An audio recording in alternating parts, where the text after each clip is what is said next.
Hi hello welcome to post 360. నేను మీ మురళీ రాపల్లి. సనాతని అని పేరు పెట్టుకున్న ప్రతి ఒక్కడు సనాతని కాలేడు. సనాతన ధర్మాన్ని రక్షిస్తా అని వెర్రవేగి పిచ్చి ఊగుడుగినటువంటి అందరూ కూడా సనాతన ధర్మాన్ని కాపాడలేడు. కనీసం మానవతా ధర్మాన్ని అయినా కాపాడతారంటే అది కూడా చేత కాదు. వృత్తి ధర్మాన్ని అయినా కాపాడతారంటే అది కూడా చేత కాదు. నేను ఎవరి గురించి మాట్లాడుతూ ఉన్నానంటే మన డిప్యూటీ సీఎం పవన్ కళ్యాణ్ గురించి మాట్లాడుతూ ఉన్నా. పవన్ కళ్యాణ్ ఇప్పుడు డిప్యూటీ సీఎం ఆఫ్ ఆంధ్రప్రదేశ్, అదేవిధంగా సనాతన ధర్మాన్ని నెత్తికెత్తుకున్న సొంతగా తనకు తానుగా స్వయంగా ప్రకటించుకున్నటువంటి సనాతని అన్నమాట. సో అయితే ఏపీలో ఉన్న హిందువులంతా సనాతనీలు కాదు, ఈయన ఒక్కడే సనాతని. అదేందో నాకు అర్థం కాదు ఇప్పుడు దాకా. ఈయన సనాతని అని చెప్పుకున్న తర్వాత కూడా పిఠాపురం నుంచి గతంలో మనం చూసాం, రోడ్లు అధ్వానంగా ఉన్నాయి, డ్రైనేజ్ సిస్టమ్ దరిద్రంగా ఉంది. పిఠాపురం ప్రజల జీవితాలు మారుస్తాను, చరిత్ర పుటాల్లో ఎక్కిస్తానని చెప్పేసి అనేక ప్రగల్భాలు పలికినటువంటి పవన్ కళ్యాణ్ గారు అక్కడ దళితుల్ని వివక్షతతో సంఘం నుంచి బహిష్కరిస్తున్నా కూడా పట్టించుకోకుండా మెదలకొండ కూర్చున్నాడు. ఇటువంటి వ్యక్తులు సమాజానికి చాలా చాలా హానికరం, అందుట్లో ఎటువంటి సందేహం లేదు.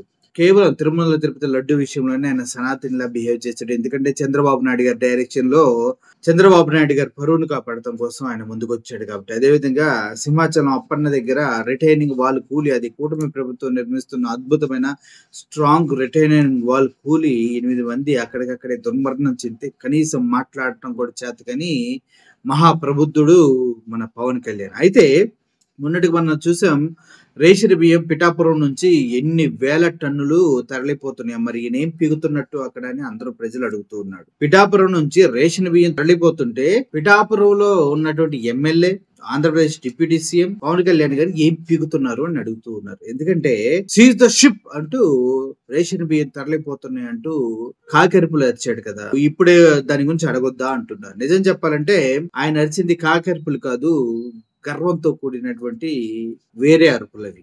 సీజ్ ద షిప్ అంటే షిప్ ఆగిందా, సీజ్ ద షిప్ అంటే షిప్ లో ఉన్నవే మారాయా, ఏం మారలే. ఇవన్నీ ఏంటంటే సినిమాటిక్ బిల్డప్లతో చేసే హంబక్కలు అనమాట.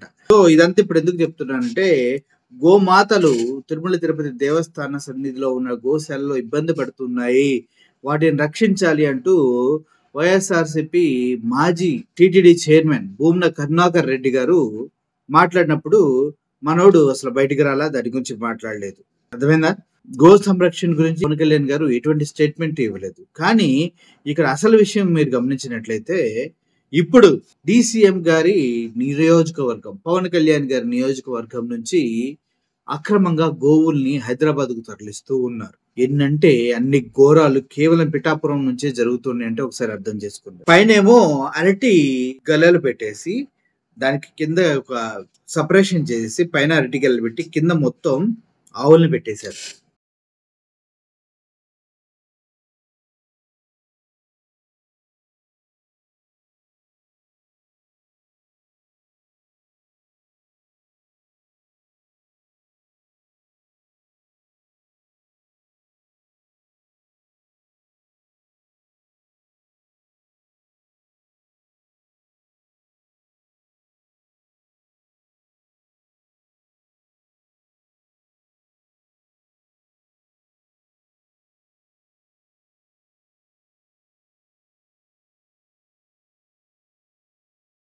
ఇది పుష్ప రేంజ్ లో తరలింపు అనమాట గోవుల్ని. ఎక్కడి నుంచి? పిఠాపురం నుంచి. మన డిసిఎం గారు ఏం చేస్తున్నారు, ఆయన ఉదయం హైదరాబాద్ లో బ్రేక్ఫాస్ట్ చేసి మధ్యాహ్నం కల్లా విజయవాడ హెలికాప్టర్ లో వచ్చి మళ్ళీ ఇక్కడ లంచ్ చేసేసి మళ్ళీ సాయంత్రం ఇక్కడికి వెళ్దామని ప్లాన్ చేసుకుని ఆయన ఇష్టం వచ్చిన దగ్గరికి వెళ్ళి అక్కడ డిన్నర్ చేసేసి అక్కడే ఎంజాయ్ చేస్తా హ్యాపీగా లైఫ్ ని గడుపుతున్నాడు. అంతకుమించి ఇప్పటి వరకు డిసిఎం గారు పీకింది ఏమి లేదు. మహా అయితే తండాలకు వెళ్ళి అక్కడ పారగాన్ చెప్పులు 300 సెట్లు పెంచాడ సిగ్గులేని బ్రతుకులు వచ్చి. ఇప్పుడు గోవుల్ని పిఠాపురం నుంచి తరలించి హైదరాబాద్ తీసుకొస్తున్నారు. దాన్ని పూర్తి సమాచారంతో బజరంగ దళ్, గోరక్ష సమితి ఇద్దరు కలిసి చౌటుప్పల్ దగ్గర పట్టుకున్నారు. బజరంగ దళ్ అదే గోరక్షణ సమితి కలిసి పట్టుకున్నారు. వాళ్ళు క్లియర్ ఇన్ఫర్మేషన్ ఇవ్వడం జరిగింది. ఈ డిసిఎం పిఠాపురం నుంచి వస్తుంది, సో అక్కడ ఉన్న అధికారులంతా మాకు బాగా సహకరిస్తున్నారు, అందుకే మేము హైదరాబాద్ దాకా రాగలిగాం అనేసి హిందూ ధర్మం కోసం చెప్పుకొని మేమున్నాం, మేము పీకుతాం, మేము ఎగురుతాం, మేము తాగుతాం, మేము అది మేము ఇది అని చెప్పుకున్న పవన్ కళ్యాణ్ ఇప్పుడు ఏం పీకుతాడంటూ అందరూ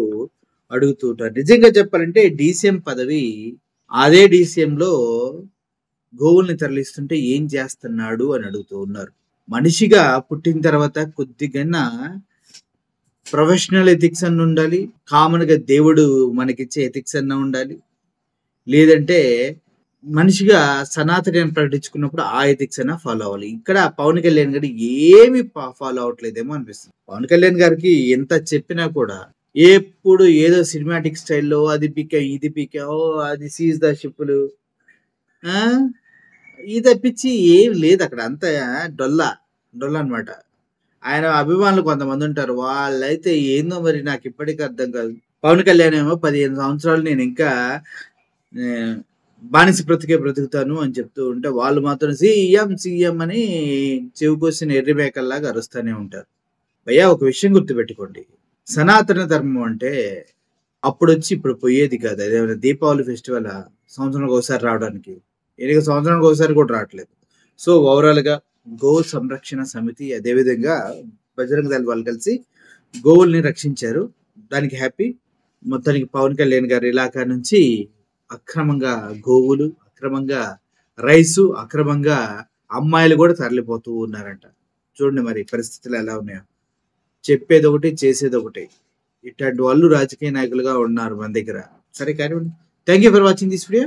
ఈ వీడియో పైన మీ ఒపీనియన్ కింద కామెంట్ రూపంలో తెలియచేయండి. అదేవిధంగా వీలైతే like, share and subscribe my channel Post 360. Signing off. Thank you so much.